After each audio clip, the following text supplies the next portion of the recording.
Welcome to the podcast. So today we are going to be talking about how to sit on the couch and lose weight. Yes, we are. I know. You think I'm crazy, but you're going to hear a strategy that can lay over whether you're doing sugar impact diet or virgin diet, whatever you're doing, it can lay on over that and make this work a whole lot better. And I have the perfect gal on my podcast today. I've met her a couple years ago. I'm buddies with her now husband. She's a newlywed like me, and fell in love with her the minute I met her, which you will fall in love with her as well. Her name is Sarah Anne Stewart. And she has been into the health realm for over a decade now, because when she was younger, her dad was diagnosed with terminal cancer. And she, and actually her whole family, her dad made a decision to not go the traditional route, to fight it back with nutrition and alternative medicine. And 7 months later, he was cancer-free, and that completely changed her path. And she became super involved with nutrition. And I'll let her tell the rest of the story. I could go on and on, but what you need to know now is Sarah Anne is a certified holistic health practitioner. She runs a leading private coaching practice with focus on permanent weight loss. And she has a very different approach to do this without crash dieting. She's the founder of Holistically Slim Movement and the author of the e-course Meditate Slim. And where I've met her, I'm trying to think where I met her first, but I've now seen her all over the world. She travels all over the place, leading transformative wellness experiences. And she just has a very cool background that's resulted in her making some major breakthroughs in health. So I am super excited to be sharing her with you today. She also has a really cool gift she's going to be giving, and you'll find out about that during the interview. And also you can grab the cheat sheet. We do awesome cheat sheets. You always make sure you get all the notes, and you can get that at jjvirgin.com/slim. All righty, Sarah Anne, welcome to the show. I'm so glad you're here with me today. Thank you so much for having me. It's such an honor to be here. Well, I had to have you on, especially, we've gotten to spend a bunch of time together, which I've loved. And I especially loved hearing your story and how you got into all of this. That's what to me is always the most fascinating. So I'd love to jump in there and have you tell what got you into health and into weight loss. Yeah, How'd that happen? I would love to share my story. So to backtrack a little bit, I grew up in a really holistic environment. I was gardening as a kid. I was eating organic food and juicing, so much so that when my father was diagnosed with terminal cancer, which was extremely heartbreaking at the time, we decided to not use Western medicine, and we decided to turn to food and the healing power of a food. And within 7 months of just changing his diet to vegan and really using alternative methods, the cancer was completely gone. And I became really obsessed with why people don't know about this. Like, why aren't people talking about this? And I really wanted to learn more about the power of nutrition. However, at the same time, I was scouted to model. And so for 10 years, I worked in the fashion industry, suffered from serious eating disorders to the point where there came a day where I was in the hospital and the doctor said, you can't continue, like you're going to die if you don't change careers. So I decided to just leave everything and start studying nutrition again. But the challenge was that all the nutrition information that I was learning wasn't solving my own problems. I was still yo-yo dieting. I was gaining weight. I got up to 180 pounds and I couldn't get it off. And I was having so much anxiety, like looking in the mirror, coaching other people about food, and then having this disconnect with myself. Like, why am I suffering? And so I ended up hiring a meditation teacher who helped me. And the first thing he said to me, he was like, we're going to help you unlearn the way that you were taught to suffer. And I remember that forever now. And I'm like, I was like so scared because I'm like, oh my gosh, now I have to confront my emotions and my insecurities and my beliefs. And like, this is getting real. But within a few years, everything, my eating disorders were gone. I had lost all the excess weight. I was down to 135 pounds. I've been able to maintain it. And then I started applying these practices to my own coaching, and the results have just been phenomenal. And what I've found is that the number one thing that has helped people break their subconscious patterns and the patterns that, have them eat pizza over a salad or make the wrong decisions is really meditation and mindfulness. And so it's been a really powerful, wonderful journey. And it's just exciting that I went through that and now have been able to help other people. Our mutual pal, Yes. Emily Fletcher, she was on me for like a year. I was the resistant meditator. But it is so interesting how much mindset, mindfulness, and meditation. I mean, these things are key. If you are not mindful, like you watch people, I'll never forget this, Sarah Anne. I was coaching a client and she could not figure out why she couldn't lose weight. And I was over at her house cooking dinner. And this is very simplistic, but it just shows how important just being mindful can be. Because she would sit there and write out her journals, and I'd look at them and I'd go, gosh, this doesn't add up. And then I'd watch her, and she had no idea how much food she was putting into her mouth while she was cooking. She was just completely not present. So, just some of the most basic things of just being able to be present. So I know you talk about meditation as a weight loss hack. I think most people they think of meditation to help with stress or to be more present, but they probably don't think of it that way. So let's dig in there. How is it working? So how do we get to sit on the couch and lose weight? Right? So because it basically goes against everything we were taught, that calories in versus calories out, the triangle pyramid of certain foods and so forth. And so we really have to, it's amazing that research is being done that's showing us that meditation is improving, our heart health and decreasing inflammation and chronic pain. But specifically for weight loss, neuroscientists are now finding that meditation and mindfulness is rewiring our brain. So for example, it's improving our ability to be hopeful instead of lonely. And so many of us, including myself, eat while we're lonely, right? When we're at night, when we're at home. And there's other things. So it helps promote happiness, and happiness is linked to taking better care of ourselves. It decreases anxiety. Anxiety is one of those things that when you have anxiety, a lot of people emotionally eat. And this has been very well researched. It improves our compassion, our ability to love ourselves, our sleep, our, ability to be in the present moment, again, being mindful while we're eating, even overcoming the addiction of food. And it's been proven to show that. So it's really cool that we're starting to see the research behind it, and that there are all these powerful things that it's doing to really improve our relationship with food, our relationship with our body. And then that impacts what our decisions and what we decide to do every day to take care of ourselves. Clearly we need some other tools out there. Like they just released the 2017 stats where now obesity has, we've crossed over from the majority of people being overweight to the majority of people being obese. It's now 40% obesity, 30% overweight. And it is now that people who are normal weight, and by the way, of the normal weight people, half the normal weight people are over fat. They're skinny fat. So we now have it to being abnormal to be of the right body comp, which is just horrifying when you think of it. I was listening to some stats that said something like by the year 2040, everyone would be overweight. But I think if you look at the stats, it's happening faster. So do you see this? Because if you look at these statistics, what is going on? Because we've got more information than ever, thanks to the internet, right?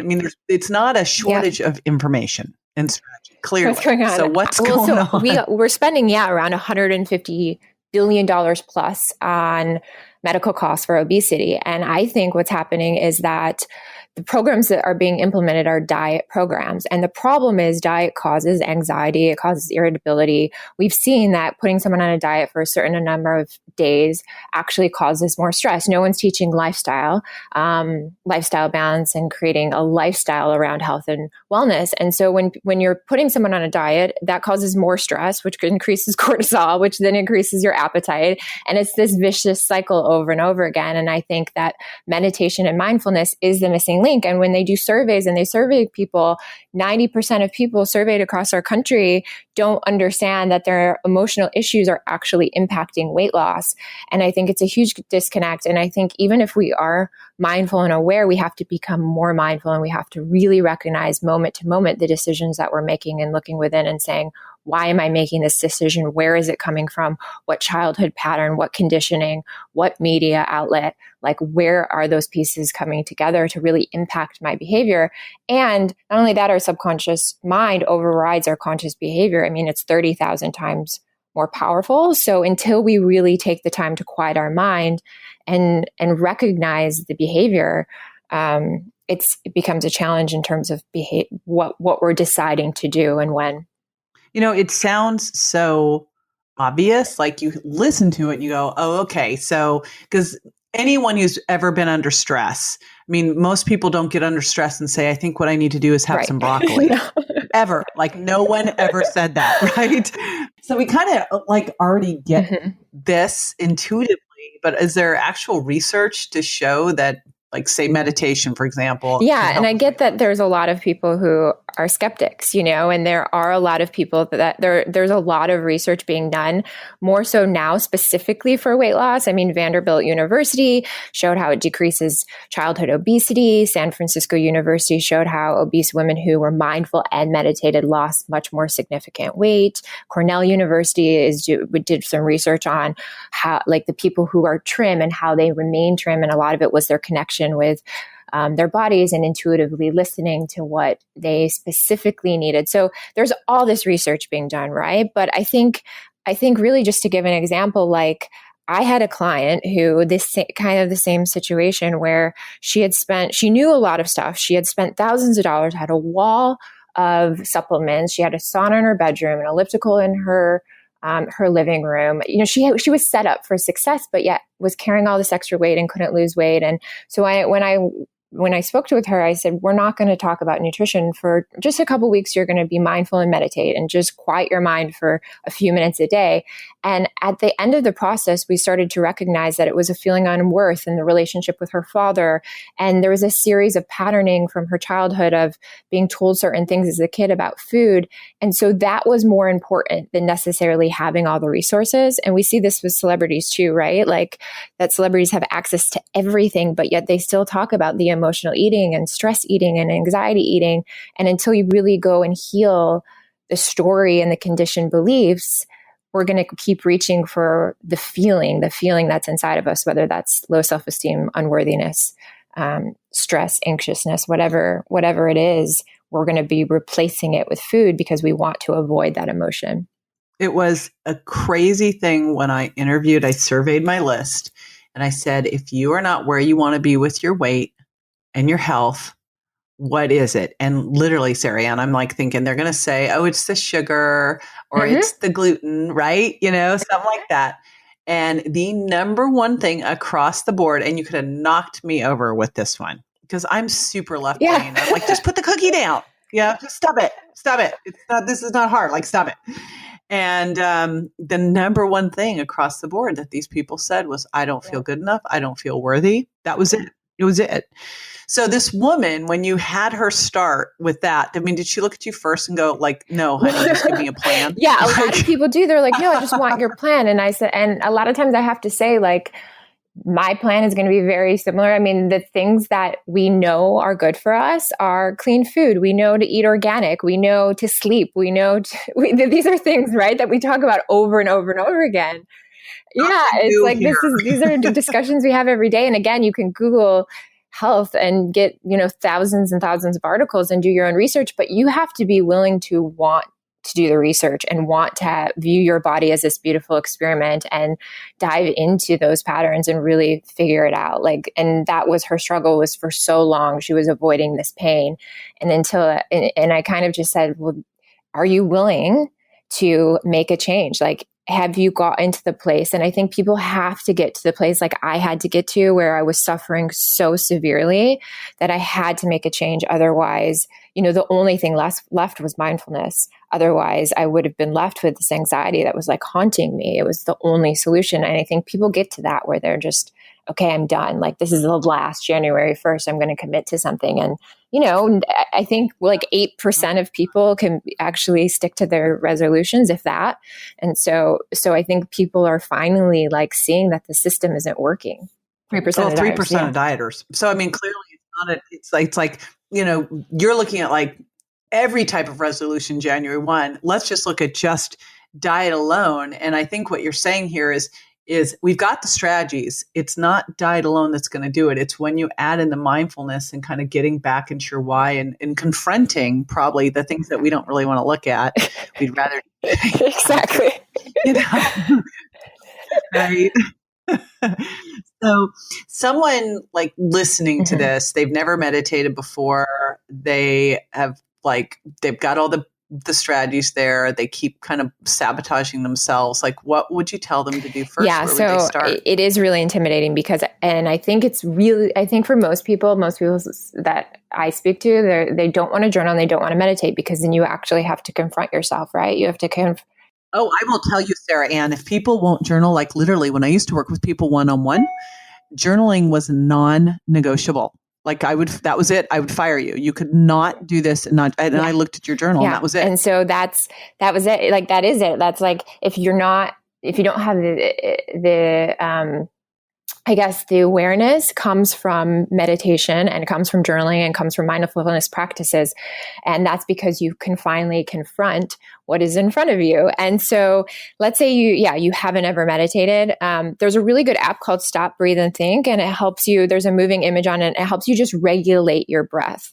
And so by regulating your breath, you actually have an increase in energy. And when you have more energy, you're like more excited to go work out and move and so forth. So that's a really easy thing. Like, just starting to regulate your breath is really, really important. That was stop, breathe, and think.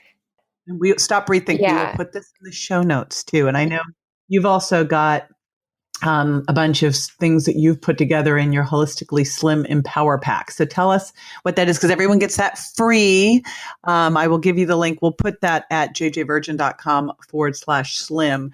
But what all have you put together for everybody so they can get into action? It's 21 days. It's a very simple program to just start shifting your mindset around food. It's really simple. It's like, don't get on the scale. And there's just really simple things. So for one example is, yes, you can continue to do a food journal, but I recommend writing your emotions next to your food and tracking your emotions while you eat. So that way you can begin to look at the patterns of, I'm angry when I'm eating pizza. I'm sad and lonely when I'm eating ice cream. And then you be able to be able to track and be able to work on those emotions and move through them and really shift. Because again, when you have to put it on paper, right, you have to recognize it and say, okay, this needs to be healed. And so it basically breaks it down really easy for you. There's affirmations, a guided meditation, and it really helps you just begin to see dieting and mindfulness in a different approach. This is so cool because I have people journal what they're eating and then they track their symptoms and then they see, what they're eating and how it makes them feel. And what you're doing, which is super cool for people to start putting in there, is look at how you feel and what it's making you want to eat. And then if you can, the next step is to look at the subconscious pattern. So let's say you're binging every single Sunday night. Well, what happened in your childhood on Sunday night? Maybe your parents got in a fight. Maybe your mom was stressed because she had to go back to work and leave with you or the nanny. Like, start to track that, start to remember that story. I mean, I see so many people who say to me, well, my mom said there were starving kids in Africa and I had to finish everything on my plate. Like, I hear this all the time. Or, my mom used to shove ice cream in front of me because her and my father were fighting. And that was, was their way to make us feel better. And so think about what patterns come from your childhood and how they're playing out now in terms of emotion. I wonder who was that first person who did this starving children in Africa. That person, whoever that was. Yeah, it's true, right? I hear that one all the time. Or you got really good grades, so we're going to reward you with pizza and candy. Or like, that's crazy. I remember I was on Dr. Phil for 2 years, and one of the seasons we had this big challenge between all these weight loss challengers, and the group that won, I walked outside the hotel we all used to stay at. They were all over at Starbucks with these massive frappuccinos because they'd had their weigh in and they won going to a spa. And I'm looking at them. I'm like, I went through, I grabbed all the frappuccinos, I threw them away. It was like I just, burned their cars or something. They're like, I can't believe you did this. I'm like, I can't believe you did this. Like, not learned. Like we don't celebrate with food. But it is so Yeah. funny how Yeah. ingrained these things are. It's crazy. All right, so I'm going to switch gears. And the one thing I'm going to tell you is you can't say meditation. It'd be too obvious. So Okay. that's not the answer you can give, even though you're tempted to say that. Um, what's one, I'm going to say, what's one other thing that you do every day that you feel makes the biggest difference? Yeah, so I started about a year ago tracking mindful actions that I do to actually improve my health. So let's say I make a decision to, let's say I got really stressed out and I walked towards the fridge, but then turned around and walked outside and did some walking meditation and breathing exercises of like let go or something to change that emotion in that moment. I would write that down and be grateful for that moment. And then over the year, I've been able to track all these incredible mindfulness practices that I've done in the moment to basically just reinforce that I'm, on the right path. And then every day I also think of one way I could have been more mindful in my approach to being healthy. So like, for example, yesterday we were like in between appointments and I was grabbing Sweetgreen and jumping in a taxi. And I, at the end of the day, I was like, that probably wasn't that mindful. I probably should have made more time. And it helps you just recognize the really little things that take 1 minute to change, but really do make such a big impact on the long term. Do you know that like all those things that you've written down over a year would be the coolest thing to publish? Like, how awesome would that be for people to see? Because they would just go, oh, because what you just said is, especially this is, how do I replace when I was on Freaky Eaters, we had people that did really bizarre eating habits. I mean, like crazy bizarre stuff. Like they put tartar sauce on everything or maple syrup on everything, or all they would eat are French fries. And what we had to do was find replacement activities for them for when they were doing these things. And that's what you just said. I was walking to the fridge and I went and I did this instead. And it's like, gosh, what a cool thing. I would take all those. It's an amazing idea. Like, yeah, I definitely will do that. Thank you for that. Yeah. I bet everybody wants that. But if you get this first thing, your Holistically Slim and Power Pack, I bet at some point Sarah Ann's going to make this available. So go to jjvirgin.com/slim. And she has a 21-day program. And what I love about this, Sarah Anne, is it can lay over whatever program you're doing. It's basically going to kind of lock it in and amplify it. So it's great if you're doing Virgin Diet or Sugar Impact Diet, lay this sucker on over it. So that will help you really get to your why and get more mindful in how you're living, which is going to make you more successful for the long haul. Exactly. Right? Yay. Love it. I love it. Thank you so much for joining me today. It's been so awesome. This has been so much fun. Yay, I appreciate you. So after the break, I'm going to be answering listeners' questions. So stay with me.